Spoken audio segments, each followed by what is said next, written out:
चलिए देखिए, अब हम देखेंगे पॉलीसेक्राइड को। इसके पहले हम लोग मोनोसेक्राइड और डाइसेक्राइड पढ़े थे। मोनोसेक्राइड में सेक्राइड के कितने अणु होते हैं? एक। डाइसेक्राइड में सेक्राइड के कितने अणु होते हैं? दो। अब हम देखेंगे पॉलीसेक्राइड। तो सेक्राइड के एक अणु हो गए, मोनो में दो अणु हो गए डाई में। तो अब पाली में कितने अणु बचे? तीन या तीन से ज्यादा। यानी ऐसा कोई सेकेराइड जिसमें सेकेराइड के तीन अणु हो या तीन से ज्यादा अणु हो, वो सभी क्या कहलाएंगे? पॉलीसेक्राइड। पॉलीसेक्राइड। अब देखिए, जो मोनोसेक्राइड था वो पानी में बड़ी आसानी से घुल जाता था। डाइसेक्राइड घुलता था लेकिन थोड़ा सा मेहनत लगता था। और ये पॉलीसेक्राइड जो है पानी में घुलता ही नहीं। ठीक है, क्योंकि हमने बताया था कि एक पिता के तीन लड़के, मोनोसेक्राइड, डाइसेक्राइड, ट्राइसेक्राइड। मोनोसेक्राइड वाला थोड़ा सीधा साधा था, पानी में आसानी से घुल जाता था। डाइसेक्राइड वाला थोड़ा सा टेढ़ा था, तो वो पानी में घुलता था लेकिन थोड़ा रियाज लगता था। और जो ट्राइसेक्राइड है वो एकदम टेढ़ा है, वो घुलबे नहीं करेगा। ठीक है, तो ये पानी में घुलता ही नहीं, ये जटिल है। ठीक है, इसको तोड़ नहीं पाते, इसको तोड़ना बड़ा कठिन होता है, इस वजह से ये जो है पानी में नहीं घुल पाता। ठीक है, अब देखिए, इस पॉलीसेक्राइड के उदाहरण क्या क्या हैं? स्टार्च है, सेलुलोज है, ग्लाइकोजन है और काइटिन। क्या क्या है? स्टार्च, सेलुलोज, ग्लाइकोजन और काइटिन। तो देखिए, कुछ प्रश्न आपसे सीधे सीधे पूछे जाएंगे कि पॉलीसेक्राइड में सेक्राइड के कितने अणु होते हैं?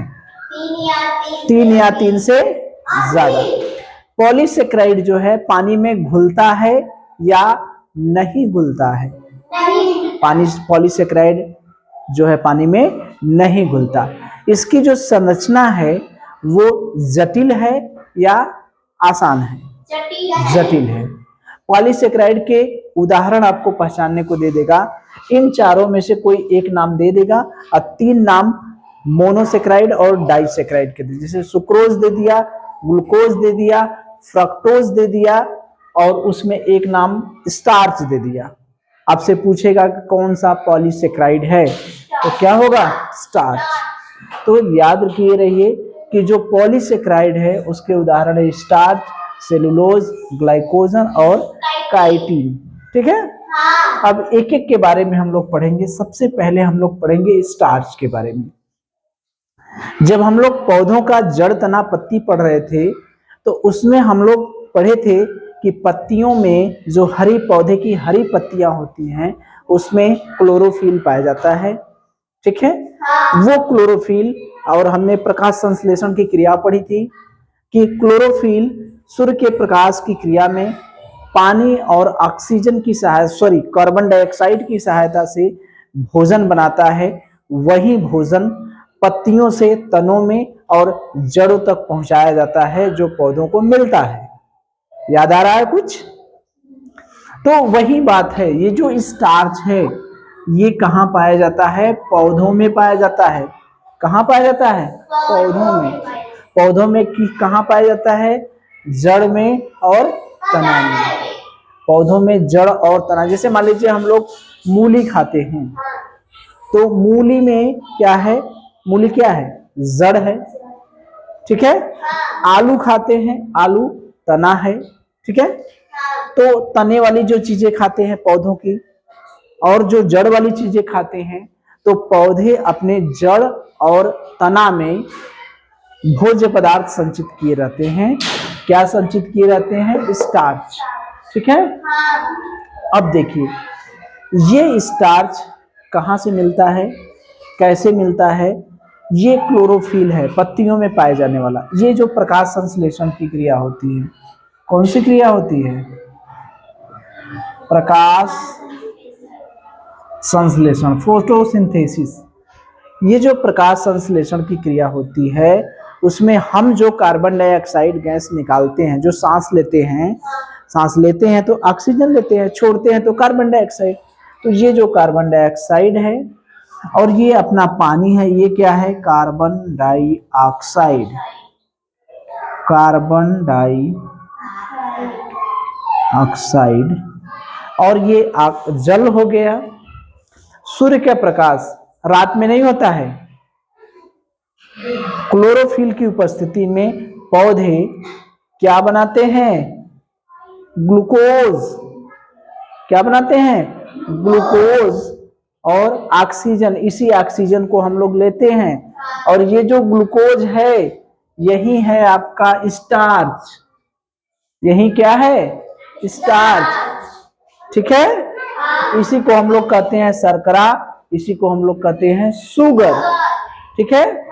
तो क्या देखें कि पौधे भी किसी न किसी रूप में, पौधे में जो भोजन रहता है वो स्टार्च के रूप में संचित रहता है। तो देखिए, तो पौधे जो है स्टार्च के रूप में, पौधों का जो भोजन रहता है, जो पत्तियों में संचित रहता है, वो किसके रूप में रहता है? स्टार्च के रूप में। यानी वो क्या रहता है? ग्लूकोज ही रहता है। ठीक है। तो ये हो गया अपना स्टार्च। तो आपसे प्रश्न क्या पूछा जाएगा? ठीक है, कि पॉलीसेक्राइड स्टार्च में आपसे ये पूछा जाएगा कि जो स्टार्च है वो कहाँ पाया जाता है? तो कहेंगे पौधों में। कहाँ मिलता है? पौधों में। तो पौधों के किस भाग में मिलता है? जड़ में और तना में। पौधों के किस भाग में स्टार्च मिलता है? जड़ और तना में। ठीक है। और ये प्रकाश संश्लेषण की क्रिया जब होती है तो उसमें फाइनली क्या बनता है? जब प्रकाश संश्लेषण की क्रिया होती है, पौधे अपना भोजन बनाते हैं तो क्या बनता है? ग्लूकोज ही बनता है। ये मोनोसेक्राइड ही है ना। तो कितना आसान है, क्योंकि पौधे पचाते तो है नहीं, पचाना तो है नहीं, तो डायरेक्ट ग्लूकोज बना दिए। यही ग्लूकोज जड़, तना और पत्तियों में पहुंचता है। हम लोग खाते हैं तो हमारे शरीर में भी पहुंचता है। ये जो ग्लूकोज है जो जड़ तना में है, वो ग्लूकोज हम लोग खाते हैं तो हमारे शरीर में जाता है ना। तो ये ग्लूकोज मिलता है और ये क्या मिलता है? ऑक्सीजन। ठीक है। तो ये हो गया स्टार्च। उसके बाद हम लोग पढ़ेंगे किसको? सेल्यूलोज को। ठीक है। देखिए, अब तीसरा हम लोग देखेंगे सेल्यूलोज। ठीक है। तो सेल्यूलोज कहाँ मिलता है? ये भी पौधों में मिलता है। पौधों की कोशिका भित्ति। कोशिका भित्ति मतलब कोशिका की एक दीवार होती है। जैसे देखिए, कोशिका जब पढ़ेंगे, अभी तो कोशिका पढ़ी नहीं है, तो कोशिका जब पढ़ेंगे तो कोशिका दो तरह की होती है। एक जंतु कोशिका होती है और एक वनस्पति कोशिका होती है। तो वनस्पति जो कोशिका होती है उसकी जो दीवार होती है, वो कोशिका भित्ति जो है वो किसकी बनी होती है? सेलुलोज की बनी होती है। ठीक है। तो कोशिका की जो वनस्पति कोशिका है वो उसकी जो दीवार होती है वो किसकी बनी होती है? सेलुलोज की। भित्ति माने होती है दीवार, यानी कोशिका भित्ति जो है, पौधों की कोशिका भित्ति किसकी बनी होती है? सेलुलोज की बनी होती है। इसकी सबसे बड़ी खास बात यह है कि इसका पाचन नहीं होता है। मतलब समझ रहे हैं? अगर गलती से, जैसे पेड़ की छाल और देखते हैं ना, पेड़ की छाल, हाँ, पेड़ की छाल, जो अनाज देखते हैं, जो पेड़ का जो ऊपर का छिलका रहता है, जो ऊपर का खोल रहता है, छिलका रहता है, वो सब चीजें अगर हम खा लेते हैं तो उसका पाचन नहीं होता है। तो सेलुलोज का पाचन नहीं होता है। तो ये याद रखिएगा कि जो कार्बोहाइड्रेट है, ठीक है, उन कार्बोहाइड्रेट में ऐसा कौन सा कार्बोहाइड्रेट है जिसका पाचन नहीं होता? तो किसका पाचन नहीं होता है? सेलुलोज का। ठीक है। जंतुओं की पौधों की कोशिका भित्ति जो है वो किसकी बनी होती है? सेलुलोज की बनी होती है। आपसे दो प्रश्न है, सेलुलोज का पाचन होता है या नहीं होता है? कौन सा ऐसा कार्बोहाइड्रेट है या कौन सा ऐसा सेक्राइड है, उस सेक्राइड का नाम बताइए जिसका पाचन होता ही नहीं, या कार्बोहाइड्रेट में किस कार्बोहाइड्रेट का पाचन नहीं होता? तो सेलुलोज का। ठीक है। और पौधों की कोशिका भित्ति किसकी बनी होती है? सेलुलोज की बनी होती है। ठीक है। और जबकि जंतु की जो कोशिका होती है, जंतु कोशिका यानी सेल मेम्ब्रेन जो होती है, जो जंतु कोशिका, जो जैसे मान लीजिए ये जंतु कोशिका हो गई, तो इसकी जो दीवार होती है यानी कोई जंतु कोशिका की कोशिका भित्ति जो होती है वो प्रोटीन और वसा की बनी होती है। ठीक है। तो ये सब डिटेल में पढ़ा जाएगा, हम लोग पढ़ेंगे, लेकिन अभी सेलुलोज में केवल ये देखना है कि पौधों की जो कोशिका भित्ति होती है, वनस्पतियों की कोशिका भित्ति होती है, वो सेलुलोज की बनी होती है और सेलुलोज का पाचन नहीं होता है। ठीक है। चलिए अब हम लोग किसके बारे में पढ़ेंगे? ग्लाइकोजन के बारे में। यही ना है तीसरा, ग्लाइकोजन। चलिए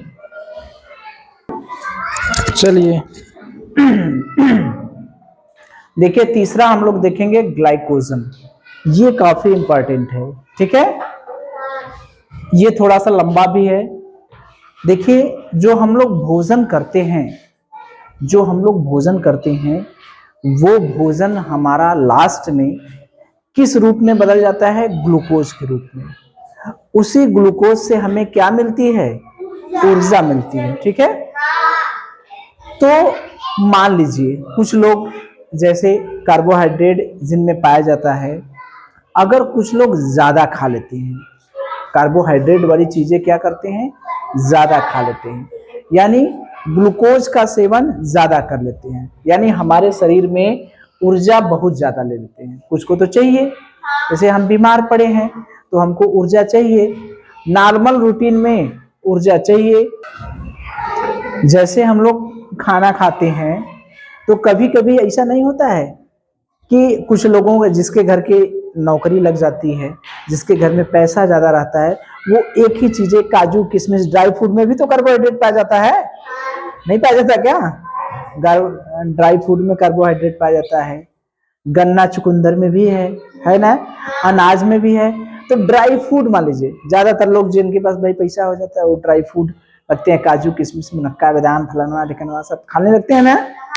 तो बहुत ज्यादा लगे खाने, क्या करने लगे? बहुत ज्यादा लगे खाने। तो बहुत ज्यादा खाने लगे तो ऊर्जा हमारे शरीर को कितना चाहिए?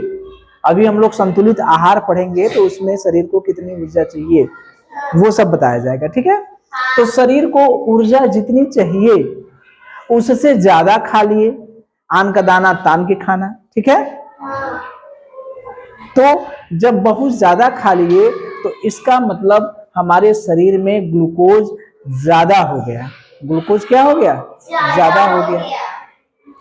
तो वो ग्लूकोज रुधिर के माध्यम से, खून के माध्यम से, रक्त के माध्यम से, यही ना है, ग्लूकोज को कौन ग्रहण करता है? रुधिर, रक्त, यही ना ग्रहण करता है। तो बेसी खा लिए, कार्बोहाइड्रेट वाली चीजें ज्यादा खा लिए तो ग्लूकोज हमारे शरीर में ज्यादा हो गए, यानी ऊर्जा आवश्यकता से ज्यादा हो गई।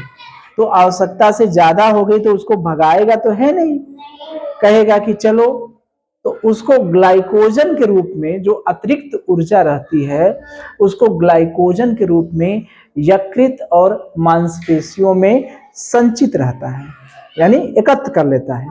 कहाँ एकत्र करता है? यकृत और मांसपेशियों में। ठीक है। तो जो हमारे शरीर में अतिरिक्त ग्लूकोज है, अतिरिक्त ऊर्जा है, ज्यादा ग्लूकोज है रुधिर में, तो वो कहाँ जाके संचित होता है? यकृत और मांसपेशियों में। किस रूप में संचित होता है? कैसे जाएगा वहां? तो ग्लाइकोजन के रूप में। याद रखिएगा कि जो हमारी अतिरिक्त ऊर्जा रहती है या ज्यादा हमारे खून में ग्लूकोज बढ़ गया, ग्लूकोज वाली चीजें हम ज्यादा खाने लगे, तो ग्लूकोज जब ज्यादा बढ़ गया तो वो किस रूप में संचित रहता है? ग्लाइकोजन के रूप में। कहाँ संचित रहता है? यकृत और मांसपेशियों के रूप में। ठीक है। यकृत और मांसपेशियों में एक हार्मोन्स रहता है जो ग्लूकोज को ग्लाइकोजन में बदल देता है। ग्लूकोज को किसमें बदल देता है? ग्लाइकोजन में। ये ग्लूकोज को ग्लाइकोजन में बदल देता है एक हार्मोन, इसका नाम है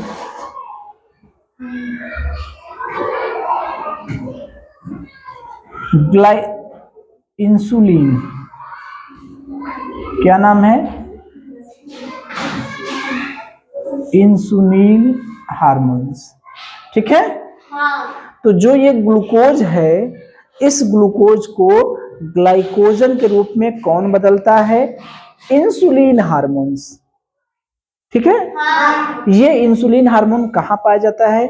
जो हमारी अधिवृक्क ग्रंथि है, अग्नाशयी ग्रंथि है, उसी अग्नाशयी ग्रंथि से इंसुलिन हार्मोन स्रावित होता है, ठीक है। इतनी बात क्लियर है? चलिए, तो जब हमारे शरीर में जो ज्यादा ऊर्जा थी वो कहाँ संचित हो गई? यकृत और मांसपेशियों के रूप में। मांसपेशियों में किस रूप में संचित हो गई? ग्लाइकोजन के रूप में। कौन सा हार्मोन्स उसको संचित किया? इंसुलिन हार्मोन, ठीक है। अब देखिए, जब हम लोग खाना नहीं खाते हैं, कुछ लोग गुस्सा में नहीं खाते हैं, एक आध दिन होता है ना, घर वालों से गुस्सिया गए, खाना नहीं खाएंगे। कुछ लोग व्रत रखते हैं, जैसे कल करवा चौथ था ना, खाना नहीं खाई महिलाएं, नहीं खाई ना, खाना तो खाना, पानी भी नहीं पी, ठीक है। उपवास रखते हैं, व्रत रखते हैं, बहुत सा ऐसा चीजें हिंदू धर्म में, बहुत से ऐसे दिन हैं जिसमें त्योहार हैं जिसमें व्रत रखते हैं, यानी खाना कभी खाते भी हैं तो हल्का फुल्का खाते हैं। अब कुछ लोग तो निराजल व्रत रखते हैं, जैसे जिउतिया में, हमको पूरा याद नहीं है, जिउतिया में रहते हैं और ये करवा चौथ में रहते हैं और शायद छठ उठ में भी रहते हैं, निराजल रहते हैं। चलिए, जो रहते होंगे वो जानते होंगे, छठ में, ठीक है। जब सूर्य का अर्घ देते हैं तब वहीं जल ग्रहण करते हैं ना। तो जब उस समय क्या अगर हम खाना नहीं खाएंगे तो इसका मतलब हम काम नहीं कर पाएंगे? काम करेंगे ना, अपना काम नहीं करते, चलते नहीं है, कुछ कोई काम नहीं कर पाते, चुम्मार के बिस्तर पे पड़े रहते हैं, तो ऊर्जा कहाँ से मिला? ऊर्जा कहीं ना कहीं से मिलेगी ना। तो ये जो ग्लाइकोजन है, ये जो ग्लाइकोजन है, यही ग्लाइकोजन जब हम व्रत में रखते हैं, उपवास में रखते हैं, गुस्सिया कर खाना नहीं खाते हैं, तो एक होता है ग्लूकेगॉन हार्मोन्स, ये इसको तुरंत ग्लूकोज में बदल देता है। यानी हम लगे बेसी है, इकट्ठा है, बेसी है, तो कहता है कि जाओ, अब तुमको तुम्हारी जरूरत है। वो खाना नहीं खा रहा है तो कहता है कि जाओ, अब तुम्हारी जरूरत है, तो ग्लूकोज के रूप में बदल देता है, उसी ग्लूकोज से अपना काम होता रहता है, ठीक है। तो ये बताइए, इससे देखिए कई प्रश्न बने ना, प्रश्न बहुत बने कि नहीं। सबसे पहला प्रश्न, जो हमारे शरीर की अतिरिक्त ऊर्जा है, यानी शरीर में एक्स्ट्रा ग्लूकोज है, जो बहुत ज्यादा ग्लूकोज है, वो कहाँ संचित रहता है? कहाँ संचित रहता है? यकृत और मांसपेशियों में। किस रूप में संचित रहता है? ग्लाइकोजन के रूप में। कौन सा ऐसा हार्मोन्स है जो ग्लूकोज को ग्लाइकोजन में बदल देता है? Insulin hormones. कौन सा हार्मोन्स? Insulin hormones. और जब ये ग्लाइकोजन है, जब हम हमारे शरीर को जरूरत पड़ती है, तो ऐसा कौन सा हार्मोन है जो पुनः इस ग्लाइकोजन को ग्लूकोज में बदल देता है? ग्लूकेगॉन, ग्लूकेगॉन हार्मोन्स, ठीक है। इतनी चीज समझ में आ गई। अब देखिए, जब हमारे शरीर में ग्लूकोज ज्यादा हो जाता है, ठीक है, तो हमें एक बीमारी हो जाती है जिसे डायबिटीज, मधुमेह या शुगर, सब एक है, अलग अलग नहीं है, तीनों का नाम एक है, एक ही है। डायबिटीज अंग्रेजी में कहते हैं, शुगर अंग्रेजी में कहते हैं, हिंदी में मधुमेह कहते हैं। इसमें होता क्या है, आपके शरीर में शुगर की मात्रा बहुत ज्यादा हो जाती है तो आपको शुगर वाली चीजें कम खाने को कहते हैं। जिसमें शुगर पाया जाता है वो उसका सेवन बहुत कम से कम करिए, ठीक है। दवा भी चलती है, जैसे चंद्रदेव मार सबको है ना शुगर। तो उसमें देखिए दो तरह का शुगर होता है। एक डायबिटीज जो मधुमेह जो होता है मेलिटस होता है, और एक होता है इंसिडिपस, ठीक है। ये मेलिटस में क्या होता है, जो मधुमेह रोग है वो डायबिटीज का मेलिटस में होता है, मेलिटस कैटेगरी है। और जो इंसिडिपस है इसमें आदमी को बार बार बाथरूम होता है। क्या होता है? बार बार बाथरूम होता है। तो ये जानते हैं मधुमेह में दो वैरायटी है। जब बार बार बाथरूम होता है तो वो क्या होता है? डायबिटीज इंसिडिपस, ठीक है। और जब वैसे है तो मधुमेह। और नॉर्मल ऐसे पूछा जाता है कि हमारे शरीर में अगर ग्लूकोज बहुत ज्यादा हो जाता है तो कौन सी बीमारी होती है, तो क्या कहेंगे? मधुमेह। कौन सी बीमारी होती है? मधुमेह, अंग्रेजी में डायबिटीज, ठीक है। तो प्रश्न पूछा जाए तो मुझे ये बताइए, जो हमारे शरीर में एक्स्ट्रा ऊर्जा है, बहुत अधिक ऊर्जा है, वो किस रूप में संचित रहती है? किस रूप में? ग्लाइकोजन के रूप में। Very good. तो मुझे ये बताइए कि कौन सा हार्मोन्स ऐसा है जो ग्लूकोज को ग्लाइकोजन में बदल देता है? Insulin hormones. Very good. अब मुझे ये बताइए कि कौन सा ऐसा हार्मोन्स है जो ग्लाइकोजन को पुनः ग्लूकोज में बदल देता है? Glucagon hormone. जब हम शुगर वाली चीजें यानी ग्लूकोज वाली चीजें बहुत ज्यादा खा लेते हैं तो हमें कौन सा रोग हो जाता है? कौन सा रोग? मधुमेह, ठीक है। चलो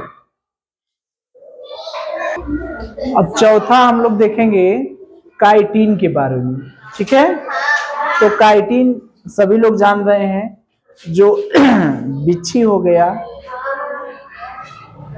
ये कीट पतंगे हो गए, उनकी जो बाहरी खोल होती है, जो बाहरी परत होती है, वो किसकी बनी होती है? काइटिन की। कवक जो होते हैं, कवक और शैवाल होते हैं, तो कवक की जो कोशिका भित्ति होती है वो भी किसकी बनी होती है? काइटिन की बनी होती है। तो क्या क्या हो गए? कीट पतंगों की बाहरी परत, कवक की कोशिका भित्ति।